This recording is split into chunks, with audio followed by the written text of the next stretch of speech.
Graça e paz, meus amados e minhas amadas em Cristo Jesus. Eu me chamo Adriana e mais uma vez eu venho trazer uma mensagem da parte do Senhor, continuando a história de Jó. Dessa vez é sobre a frustração, né? A dor de Jó, a lamentação, quando ele amaldiçoou o seu nascimento. Ele se viu tão mal, né? A dor foi tão grande de ter perdido os filhos, de ter perdido os bens, a sua saúde. Eu acho que a parte pior foi a sua saúde, né? Aquela doença na pele, aquilo fedia, aquilo incomodava e ele sem entender nada. Se imaginem na situação de Jó, o que vocês fariam? Continuariam perseverando a Deus, ocupariam a Deus, amaldiçoariam a Deus? O que vocês fariam? Gente, não é fácil, né? Estar na pele de Jó, como ele sofreu, né? Mas Deus só permitiu isso para que possamos aprender que nós dependemos dele, que a ele pertence todas as coisas, que nós devemos confiar nele, que a vitória vem dele, que ele é capaz, né, de restituir, ele é soberano, todo o poder dele, toda a honra, toda a glória, e para também mostrar que Satanás, ele só vai tocar na tua vida, na minha vida, até onde Deus permitir, porque ele não tem poder na vida de ninguém, é Deus.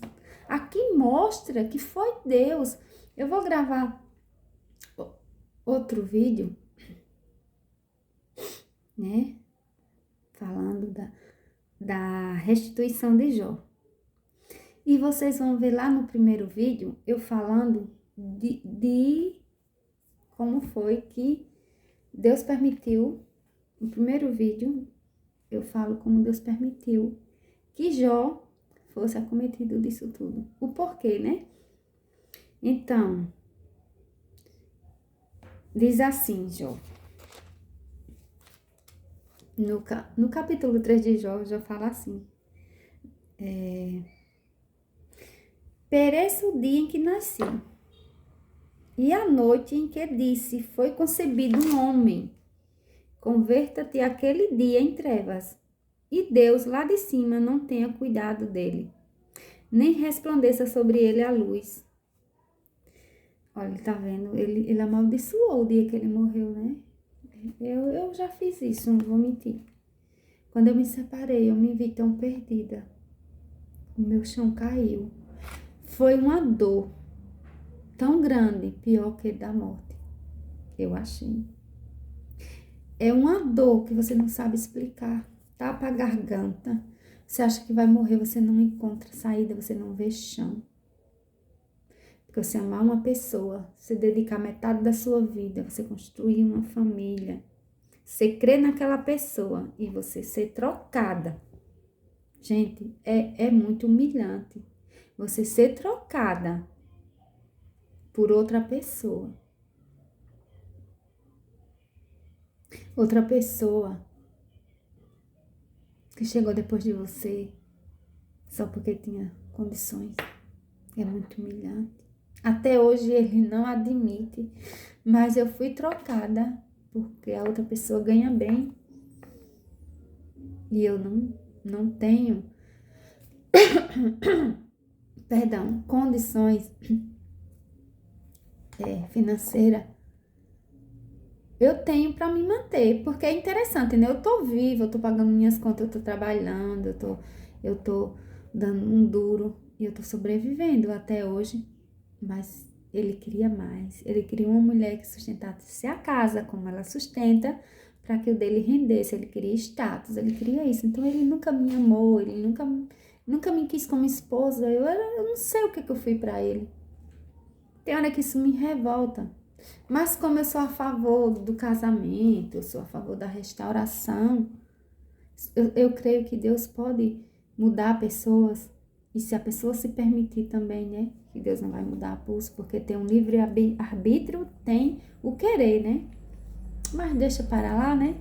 O assunto não é esse. Mas eu me revoltei, eu disse, onde o Senhor está? Maldito dia que eu nasci, só nasci para sofrer. Eu fui rejeitada pelo meu pai, que casou com a minha mãe. Eu fui rejeitada também pela minha mãe, que ela não lutou para me criar. Eu, eu, eu só sofri até hoje humilhação de todas as partes. Meu Deus. Aí comecei, sabe? Eu foquei na separação, na dor. E foi um deserto longo, viu? Fiquei rodando até eu reconhecer a soberania de Deus. Jó também se lamentou, até que Deus falasse com ele, né? Como vocês viram aí nos outros vídeos, que ele reconheceu a soberania de Deus e Deus restituiu a vida dele. Ele se arrependeu, né? De ter falado umas besteiras. Tem um vídeo também que os amigos se afastaram dele, né? Eu também. Vocês vão ver no próximo vídeo. Quem é verdadeiro amigo, né? Quem não é. Enfim. Tem o de que a mulher ficou do lado dele, né? Que Deus é a favor do casamento. O que Deus está falando com ele, né?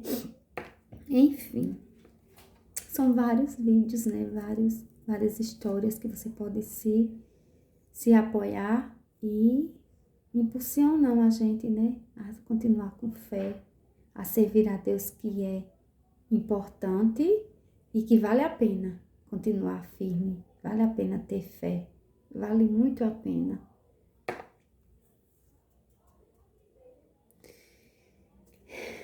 Então, lá no final vocês vão ver assim, ele dizendo assim, porque em vez do meu pão me vêm gemidos e os meus lamentos se derramam como água.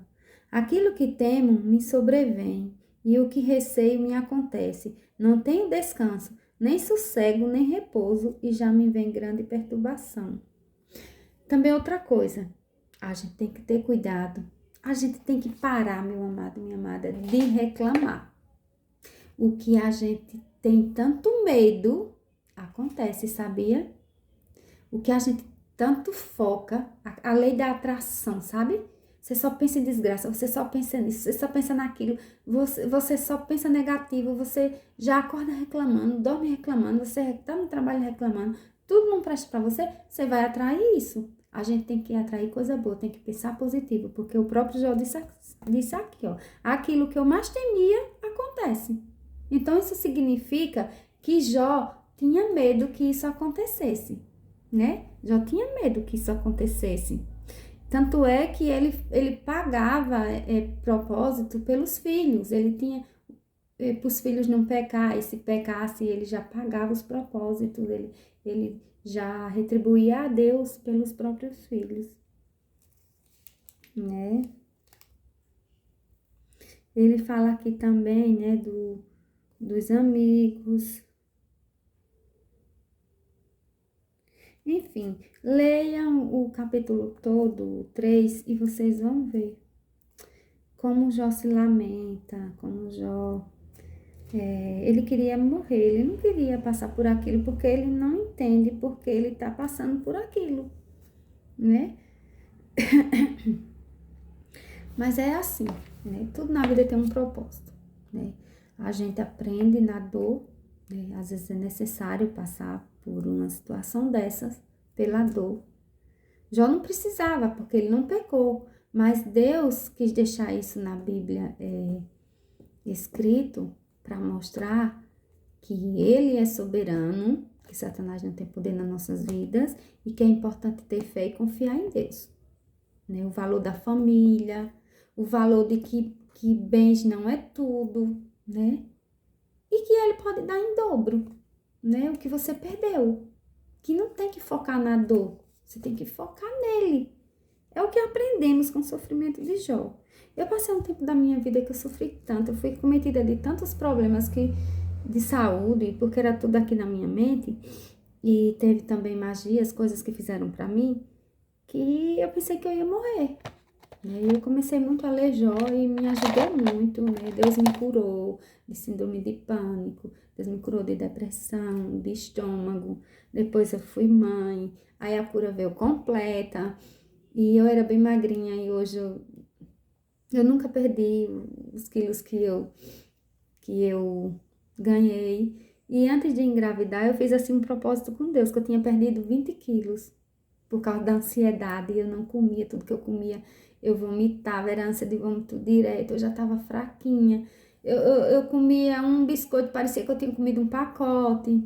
Eu tive refluxo, era tudo emocional. E eu fazia um exame da gastrite. E eu tive sim bactéria, eu tive H. pylori, aí matou. Mas depois eu era nervoso mesmo, estresse de muitas coisas que eu estava vivendo, e opressão maligna e tudo mais. Isso foi há 14 anos atrás, e foi um sofrimento, enfim. E Deus me curou. Eu me apeguei a Ele, Deus me curou. Então, esse Deus é o mesmo de Jó, é o mesmo de Abraão, de Jacó, de Davi, né?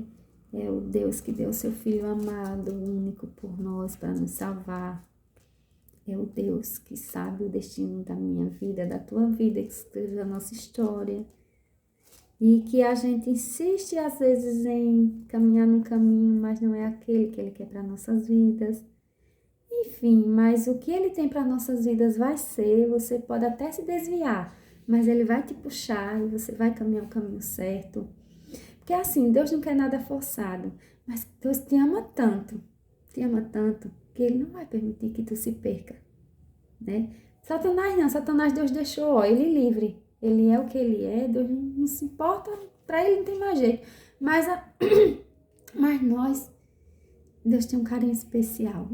Tem povo escolhido, Deus tem uns escolhidos. Ai, e que pai é esse que tem preferência? Não, Deus tem uns escolhidos. Deus sabe quem vai fazer determinada coisa. Deus sabe quem vai ser missionário, quem vai ser pastor, quem vai ser o pregador, quem vai cantar, quem vai fazer isso, quem vai ser aquilo, quem vai levar a palavra, quem vai fazer o bem, Deus sabe de tudo. Então, Deus escolhe para cada coisa uma pessoa. E Deus te escolheu, meu amado, minha amada. Então, não adianta resistir, não adianta furar a fila, não adianta acelerar o processo, não adianta pegar atalho, não adianta se esconder, porque Ele vai te achar e Ele vai te colocar no caminho. E Ele tá lá na frente te esperando com a coroa da vida. Então, não adianta correr, né? Desse jeito, né? Fica meio contraditório, né? Sem entender, mas tem um livre-arbítrio, não tem um poder de escolha? Tem. Mas quando Deus tem propósito, Ele arrasta, Ele pega pelas narinas. Deus tinha um propósito na vida de Jonas, para ele levar a palavra. E ele não foi. O que aconteceu com ele? E Deus não salvou ele do ventre do peixe, porque ali foi Deus que guardou ele, até que o peixe jogasse ele lá na terra firme e ele fosse anunciar a palavra. Ele não conseguiu fugir. Então, quando Deus tem chamado na tua vida, não adianta fugir, porque a nossa vida pertence a Ele. Tem o direito de escolha? Tem. Tem um livre-arbítrio? Tem. Mas, por exemplo, Jonas poderia não ter ido. Eu não vou, não adianta, me mato, faço... Tem esse lado também, nós temos esse poder de escolha. Mas o bom é obedecer. Aí, quando nós procuramos obedecer, as coisas fluem, as coisas acontecem e a gente, né, vai conseguir, né, morar um dia com Jesus na terra prometida, na Nova Jerusalém, onde mana leite e mel, onde as ruas são de ouro. Com Jesus iluminando, não vai ter... Eu quero falar sobre essa parte da Bíblia, né, que é um versículo mais lindo e mais bonito, que diz: não haverá mais choro, nem morte, nem guerra. Meu Deus, que sonho, né? É tão importante a gente querer fazer as coisas certas, porque a gente que conhece a palavra sabe que isso pode acontecer, e o inimigo de Deus, ele tenta todo dia nos desviar para que isso não venha acontecer, para que a gente se perca e não vá morar nessa morada eterna, que ele quer a gente com ele quer desafiar Deus para povoar o inferno, e todos os dias é essa guerra espiritual, ele teimando com Deus, zombando de Deus. Mas ele já é um derrotado, né? Ele não tem poder, porque na história de Jó nós vemos que ele não tem poder. Então, fica na paz, meditem nessa palavra. Gente, compartilhem esse vídeo, comentem, deixem sua opinião. E vamos nos ajudar a guerrear juntos essa guerra. Vamos nos ajudar a levar essa palavra para outras pessoas que precisam dessa palavra, desse encorajamento, tá certo? Um cheiro, amo vocês em Cristo Jesus. E saiba que Deus te ama muito, muito, muito. E Ele te escolheu para uma grande missão e você não pode fugir, não.